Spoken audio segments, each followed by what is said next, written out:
Women empowerment की अगर मैं बात करूँ तो womens are doing best in every sector, चाहे साइंस हो चाहे टेक्नोलॉजी हो। और अब वही एग्जाम्पल सेट किया है डिफेंस ने भी। रिसेंटली द 17th वुमेन्स जिनका एक बैच था नेशनल डिफेंस एकेडमी में, काफ़ी स्ट्रगल के बाद पहला बैच पास आउट हुआ है अभी अभी रिसेंटली।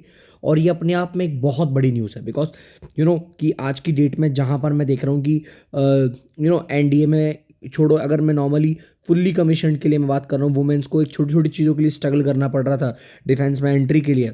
आज वहाँ भारतीय सेना में सबसे मतलब एकदम सर्वोच्च अकेडमी जिन्हें माना जाता है नेशनल डिफेंस एकेडमी, जहाँ से ऑफिसर ट्रेन किए जाते हैं, जहाँ कॉम्बैक्ट फाइटिंग के लिए वुमेन्स को एंटर किया जाता है, वहाँ वुमेन्स को मौका मिला है। सो अपने आप में बहुत बड़ी बात। नमस्कार दोस्तों, मैं मोहित शर्मा एल के अकेडमी से, और आज की वीडियो में हम बात करने जा रहे हैं किस तरीके से वुमेन्स को एंट्री मिली है एनडीए के अंदर सुप्रीम कोर्ट के ऑर्डर के बाद, और अब किस तरीके से उनका जो बैच है 3 साल की पूरी कंप्लीट ट्रेनिंग खड़गवासला में पुणे में पूरी कंप्लीट करने के बाद ज्वाइन कर रहे हैं। पहला क्वेश्चन मन में ये आता है, क्या वुमेन्स को रियलिटी में मतलब एनडीए में जाना चैलेंजिंग था इतना ज़्यादा? देखिए, फौज एक ऐसा, मैं पर्सनली फौज में काम कर चुका हूँ, ठीक है, तो मैं अपने एक्सपीरियंस से शेयर करता हूँ। मैन नेवर वांट्स, ठीक है, कोई वुमेन उनके ऊपर आके लीड करे, ये ऐसी वर्डिक्ट मैं नहीं बोल रहा हूँ, ये सुप्रीम कोर्ट में भी दी गई थी, ठीक है। तो फौज is a place where the discipline is necessary, where the secret is necessary, and the women are actually थोड़ा सा अगेंस्ट रहती हैं इनके, क्योंकि I am not talking about discipline but yes I am talking about secrets carry करने में थोड़ा females का क्या होता है कि कई बार क्या होता है, बहुत सारी चीज़ें ऐसी होती हैं जहाँ पर वो सीक्रेट्स कैरी नहीं कर पाती हैं।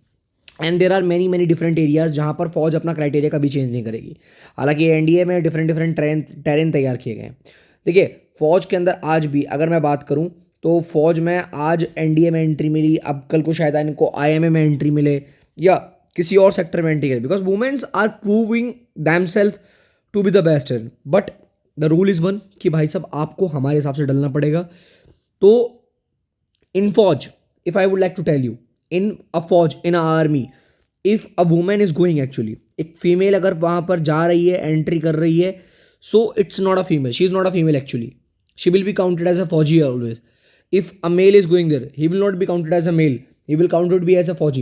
So when you are wearing a dress तो आप फौजी हो, doesn't matter, आपका जेंडर मैटर नहीं करता, ना तो आप फीमेल हो ना मेल हो, आपके लिए कोई डिफरेंट टेरेंस नहीं दिए जाएंगे, हम आपको स्पेशल प्रिविलेज नहीं देंगे, हम आपको सेम टेरेंस सेम चीज़ें देंगे। अगर आप अडेप्ट हो पाते हो तो आप आइए, very very warm welcome to you. And ये सब चीज़ें यहाँ बताई गई।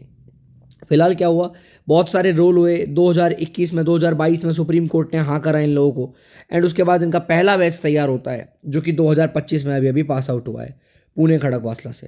Now they will go for the further trainings, but it's biggest achievement. पहली बार वुमेन्स को अगर एंट्री दी गई थी इन supporting services, first batch of women तो 1992 में दी गई थी। उससे पहले अगर मैं हिस्ट्री की बात करूं तो 1988 में आपने एक मूवी देखी होगी सारागढ़ी के ऊपर 36 सिख करके समथिंग काइंड ऑफ, आपने केसरी मूवी देखी होगी, वहाँ वुमेन्स को एज ए मेडिकल फैसिलिटी के तौर पर रखा जाता था। एंड अगर मैं रियली बात करूँ तो INA का आपने नाम सुना होगा, इंडियन नेशनल आर्मी, जो कि सुभाष चंद्र बोस की थी। यहाँ पर 4 रेजिमेंट हुआ करती थी, एक का नाम महात्मा, जवाहर, नेताजी, और चौथी थी झांसी।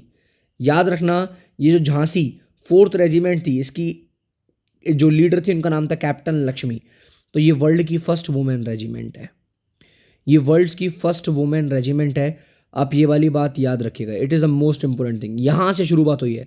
अगर इस दुनिया में चेंजेस कहीं ना, आज अमेरिका इतना बड़ा कर रहा है, अच्छा कुछ कर रहा है, वहाँ वुमेन्स पार्टिसिपेट कर रही है, बट इस चीज़ की शुरुआत करने वाला भी भारत ही है। This is the most important thing. Supreme court के सामने बहुत बड़ा चैलेंज था, धीरे धीरे वुमेन्स को एंट्री मिली, और अब वुमेन कॉम्बैक्ट फाइटिंग में भी जाना चाहती है। कॉम्बैक्ट फाइटिंग में आपको बता दूं, जहाँ पर आपको हो सकता है आपको इन्फेंट्री के अंदर जाना पड़े, हो सकता है आपको आर्टिलरी के अंदर, मतलब यानी कि वॉर में फ्रंट पे खड़ा रहना पड़े। This is called combat fighting. तो यहाँ कॉम्बैक्ट फाइटिंग, वॉर में फ्रंट पे खड़े रहना, देखिए, अब जब ये फौज में मना क्यों करते हैं, सिर्फ फौज का रीज़न नहीं है, रीज़न और भी है। हमारे देश में वुमेन को देवी या कह सकते हैं बहुत सर्वोच्च रूप से पूजा जाता है, माना जाता है। तो जब एक टेररिज्म के तौर पे आपको एज ए प्रिजनर दूसरी कंट्री वाले पकड़ते हैं, तो वो टॉर्चर इतना एक्सट्रीम लेवल होता है ना एक मेल के साथ भी, कि आपकी रूह कांप जाएगी। अगर आपको कभी पता चलना है या आपको कभी बात करनी है इस बारे में, तो कभी कैप्टन सौरभ कालिया का वीडियो देखेगा। कैप्टन सौरभ कालिया जो थे, उनके साथ क्या हुआ था, लेफ्टिनेंट सौरभ कालिया एक्चुअली, तो लेफ्टिनेंट सौरभ कालिया के साथ एक्चुअली क्या हुआ था ड्यूरिंग द 1999 वॉर। आप सोच कर भी हैफ रह जाओगे कि इतना गंदा भी हो सकता है। That is also the biggest reason कि वुमेन्स को इन्फेंट्री में नहीं भेजते हैं। वो तो एक मेल था, सोचो अगर फीमेल को अगर कोई टॉर्चर करने पे आ जाए तो कितना एक्सट्रीम टॉर्चर कर सकता है। This is the most important thing. The अब क्या हुआ, फीमेल्स ने अपने आप को प्रूव किया, they prove themselves, they becomes the role model, ठीक है। नंबर ऑफ कैडेट हर साल इंक्रीज हो रहे हैं एंड हर साल देखा जा रहा है, डाइवर्सिटी देखी जा रही है। Overall womens are showing their interest. जब मैं एनडीए की तैयारी कभी करता था अपने टाइम पर, उस टाइम पर फीमेल्स एनडीए में अलाउड ही नहीं थी, only mails were allowed. So this like that was the thing on the time.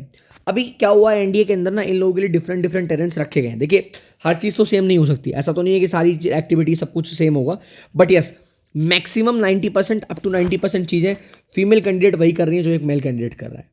Female candidate वही ट्रेनिंग वही प्रोसीजर से जा रही है जो मेल कैंडिडेट जा रहा है। लीडरशिप स्किल्स या सेंसराइजेशन की बात करें, जैसा कि मैं आपको सीक्रेट्स रखने की बात कर रहा था, है ना, that is the most important thing. And या फुल इंटीग्रेशन की बात करें तो वुमेन्स अपना पार्टिसिपेट पूरी तरीके से शो कर रही हैं यहाँ पर। अपार्ट फ्रॉम दैट अगर मैं बात करूँ सबसे बड़े चैलेंजेस क्या है, देखिए जो स्टीरियोटाइप्स टाइप की जो पर्सनैलिटीज़ है ना, मिलिट्री कल्चर है, बेसिकली एक मेल और एक फीमेल के बीच में जेंडर डिफरेंशिएशन को ख़त्म करना सबसे बड़ा चैलेंज था, अपने आप को प्रूव करना सबसे बड़ा चैलेंज था। लॉजिस्टिक चैलेंज है, इंफ्रास्ट्रक्चर चैलेंज है, करियर चैलेंज है, अपॉर्चुनिटी चैलेंज है, बहुत सारी चीज़ें। फौज में अगर एक बार आप सिलेक्शन ले लेते हो, एनडीए सीडीएस में ज्वाइनिंग ले लेते हो, तो you know the day you enter into the training ground, आपकी रियल प्रॉब्लम वहाँ से शुरू होती है। जब उस्ताद आके आपको रगड़ा देता है ना, वहाँ से शुरू होती है। इट डजेंट मीन दैट कि आप कुछ भी कर सकते हो। So this is the really biggest achievement कि पहली बार 17th वुमेन का बैच पास हो रहा है, भारत से हो चुका है actually, and it is a really really big achievement. आज तक जो वुमेन शॉर्ट सर्विस कमीशन पर काम करती थी, अब वो वुमेन फुल्ली कमीशन के तौर पर काम करेंगी, और भारत के इतिहास में पहली बार आपको कमांडिंग ऑफिसर आपको फीमेल्स भी दिखाई देंगी, जो कि अपने आप में बहुत बड़ा चैलेंज है, ठीक है।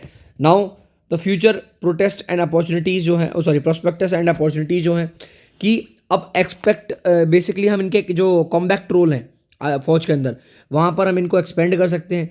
लीडरशिप स्ट्रेटजी एंड रोल की बात करें, कई बार क्या होता है हम टेरेन में मेल के हिसाब से सोचते हैं, you know there are some things जो फीमेल बहुत अच्छे से समझती हैं, देर आर सम मिशंस जहाँ फीमेल बहुत अच्छे से रोल निभा सकती हैं, तो we need female in that.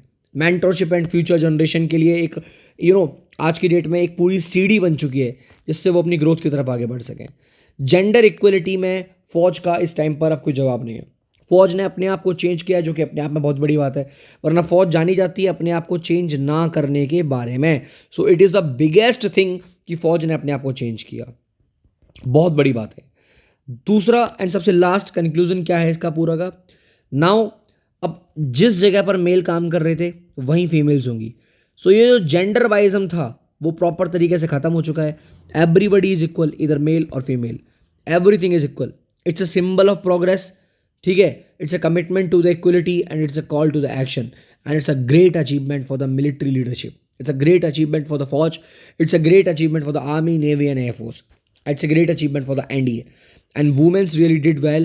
They have completed the training. The 17th women have completed their training. They have suffered the same terrain by which like boys also facing that.